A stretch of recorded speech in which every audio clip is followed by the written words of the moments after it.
Bumalik ako. Hindi ko nasimlaan kaya masama na pakiramdam. May dala ko akong ID.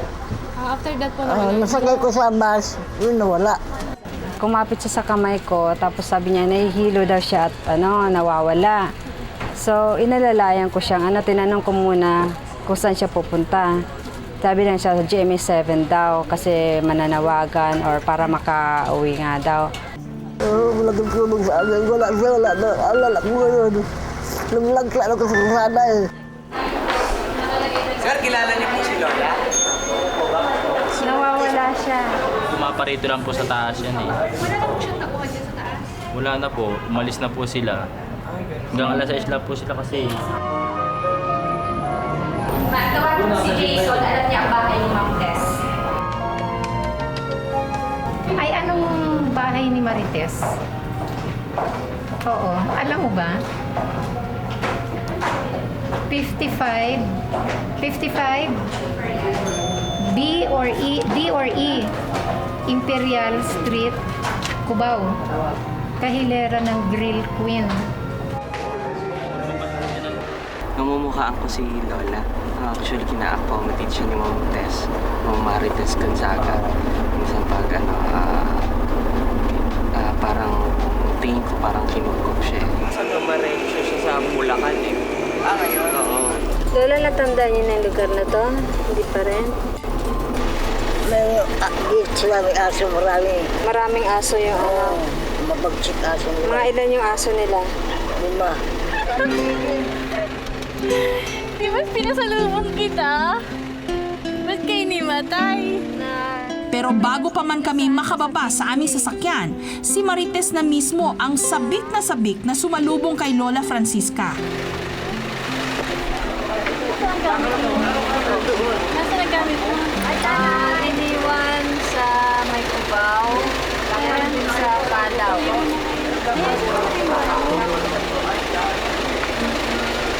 Kumain ka na?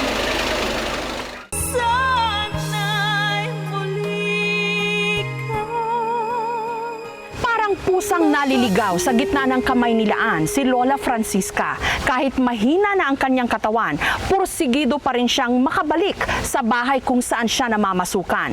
Wala siyang kamalay-malay na hindi lang basta-basta isang amo ang sa kanya'y naghihintay.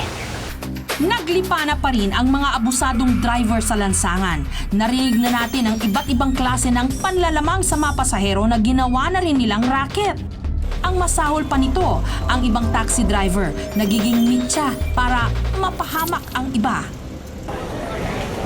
Si Lola Francisca, 76 years old, isang kasambahay, halos isumpa niya ang mapagsamantalang taxi driver dahil naliligaw siya ngayon dahil dito.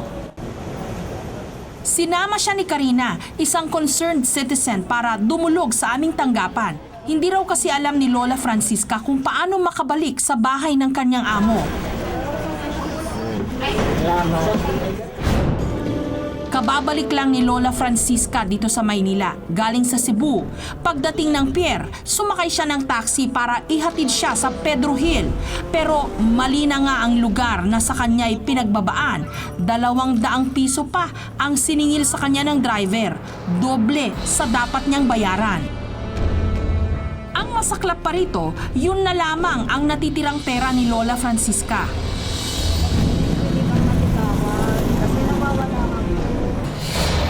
Nakitawag si Lola sa isang dalaga para magpasundo sa kanyang amo. Dito na ako, sundin niyo na ako. Nawawala na ako. Pero dahil buong araw nang hindi nakakakain, bigla na lang siyang nawala ng malay at itinakbo sa ospital. Dahil dito, hindi na sila nagkita ng kanyang sundo. Pagkalabas ng ospital, sinubukang puntahan ni Lola Francisca ang opisina ng kanyang amo. Pero tila nagtuloy-tuloy na ang kanyang kamalasan. Bumalik ako. Hindi ko nasimlaan kaya masama na pakiramdam. May dala ko akong ID. After that po na Nasakay ko sa bus, yun nawala. Sa mga ganitong sitwasyon, animoy hulog ng langit na dumating si Karina. Kumapit siya sa kamay ko, tapos sabi niya nahihilo daw siya at nawawala. So inalalayan ko siyang tinanong ko muna kung saan siya pupunta. Sabi lang siya sa GMA 7 daw kasi mananawagan or para makauwi nga daw. Kaya si Lola Francisca, labis-labis ang pasasalamat kay Karina. Wala kang tulong sa akin. Wala na. Alala ko ngayon. Lumlagla ako sa sana eh. Wala ring ibang kamag-anak sa Maynila si Lola Francisca, kaya wala siya ngayong ibang nais kundi makita ang kanyang amo. Mabait sila. Kung ano hiningi ko, binibigay. Mula kay Lola Francisca, nakuha namin ang mga sumusunod na impormasyon tungkol sa kanyang amo. Marites Gonzaga ang pangalan nito. Nagtatrabaho sa Cubao at nasa 11th floor ng building ang opisina. Sa Bulacan raw ito nakatira at may naaalala raw siyang Francisco sa address nito. Bit-bit ang mga impormasyong ito. Sasamahan namin ngayon si Lola na hanapin ang kanyang amo. Una naming tinungo ang Cubao. Nagbabaka sakaling maalala ni Lola Francisca ang opisina ng kanyang amo. Familiar na po kayo dito sa lugar na to? Yan, pasok yan. Lalo pang naging klaro kay Lola ang direksyong aming tinatahak. Saan po, Lola? Ito ba? Doon pa. Bandarong pa ho, dito. Inikasada ko yung sunod ng jeep. Ano na yan. Lagyan. Sa kabila po. Yan, sige. Yan. Papasok yan. So ito yan. Baka po ito. At sa wakas, Dito Ito po ito? Oo. Sigurado po kayo, Lola? Sige, Yan po yun? pa tayo. Sige po. bumaba kami sa Aurora Tower para magtanong.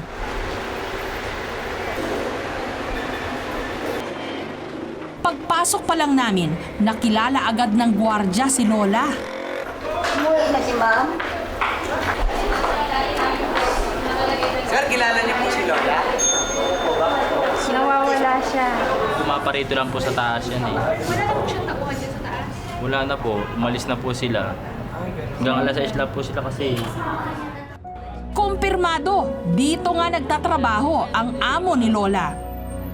Pero mukhang unti-unti pa ring lumalapit ang swerte kay Lola dahil may ilang mga pauwing empleyado ng Aurora Tower na nakakilala sa kanya. Hanggang isa mismo sa mga ito ang nagboluntaryong tawagan si Marites Gonzaga. Hindi sumasagot ng telepono si Marites, kaya si Lola kinakabahan na.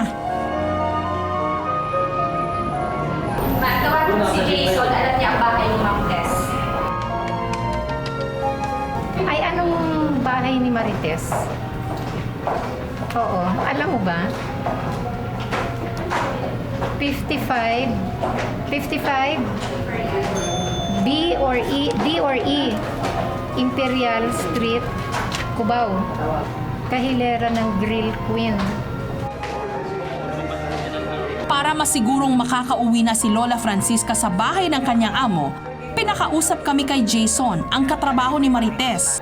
Yes. Pwede niyo po ba kaming samahan? Hatid lang po natin si Lola. Sige po. Sige po. Kasama si Jason, mabilis naming tinungo ang kalapit na apartment ni Marites. Namumukhaan ko si Lola. Actually, kina-accommodate siya ni Ma'am Tess. Ma'am Marites Gonzaga. Minsan pag parang tingin ko parang kinukop siya. Maya-maya lang, narating na namin ang nasabing apartment. Nasa Dumarencio siya sa Bulacan eh. Ngayon? Oo. Sa narinig, tila nang hina si Lola. Hindi pa pala tapos ang kanyang paghahanap. Alam niyo ba yung address? Saan ang address sa Bulacan? Mula sa anak ni Marites Gonzaga, nakuha namin ang kumpletong address niya sa Bulacan, kung saan dati ring tumuloy si Lola. Hindi na kami nagpabukas pa. Binagtas na namin agad ang daan papuntang San Jose del Monte sa Bulacan. Nung nakarating na kami sa village kung saan nakatira si Marites, pinipilit na maalala ni Lola Francisca ang bahay na kanyang tinutuluyan. Lola, natandaan niyo na yung lugar na to? Hindi pa rin? May sila may aso marami. Maraming aso yung ano.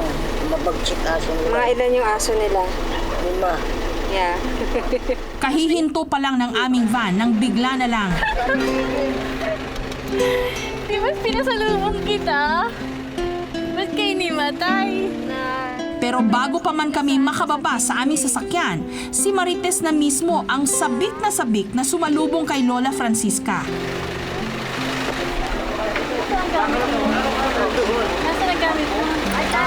Iniwan sa may Cubao, meron din sa Palaw.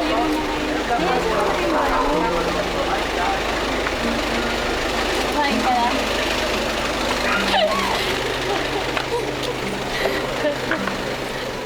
Ano nangyari sa'yo? Sa loob ng kanyang bahay, ikinatuwa namin na tila hindi isang amo ang nasiyahan sa muling pagdating ni Lola. Bagkus, tila isang anak na labis na nag-alala sa pagkawala ng kanyang nanay-nanayan. Ano ako na nilisipin nila sa ospital. Di ba pinasalubong kita? Actually, kilala na sa building si nanay. Pag dumarating siya doon, sabi niya, ano yan, ampon ni Mong Marites. Officer ako sa President Manuel Rojas. Si Marites, hindi maubos-ubos ang kwento tungkol kay Lola. Nakilala raw niya ito nung hawakan niya ang kaso ng mga squatter na naghahanap ng kanilang resettlement area. Sa isa sa mga pamilyang yon, nakikitira si Lola Francisca. Nung ginigiba na yung bahay, mga bahay, umiiyak siya kasi wala siyang titirahan. Sabi ko kay nanay, nanay, dito ka na sa akin sa Bulacan. At kinupkup na nga niya si Lola Francisca. Yun na rin daw ang simula para pahangain siya ng kakaibang kasipagan ng matanda. Sadyang napamahal daw sa kanya si Lola dahil ito ang naging inspirasyon niya para malagpasan ang matinding pangungulila sa pagpanaw ng kanyang sariling ina. Nung mawala si nanay, parang very traumatic sa akin. Tapos nakita ko nga siya, ito, sabi ko gano'n. Tapos malaking bagay sa akin, parang finding her was parang therapy for me. Pag uuwi ako, may dinadala na naman ako na pasalubong, kaya yung gamot. Ang importante sa akin ay malaman niya na meron siyang bahay. I wanted to give her a home, a normal parang family life. Maraming salamat. Nung paalis na kami, si Lola naging emosyonal sa pagpapaalam kay Karina. Thank you. Nandito na kayo sa Salamat na ka. Ito na ang hirap ko eh. Siya ako nalapitan.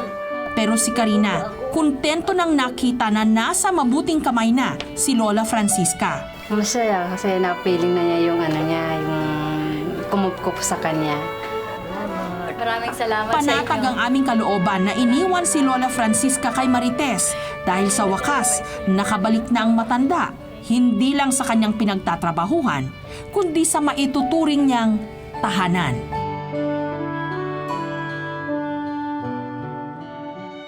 Hello po! Kamusta ho kayo? Alam nyo ho, bago po kami nagtampok ng mga reunion stories sa KMJS, nauna na po dyan yung aming programang Sana'y Muling Makapiling at Reunions sa ganyang mga kwento. At ngayon, ang good news po, mapapanood nyo na ang full episodes ng mga ito. Mag-subscribe lamang po sa GMA Public Affairs YouTube channel at ganun din po sa GMA Public Affairs Facebook account. Kita-kita po tayo at mabuhay po ang mga pamilyang Pilipino.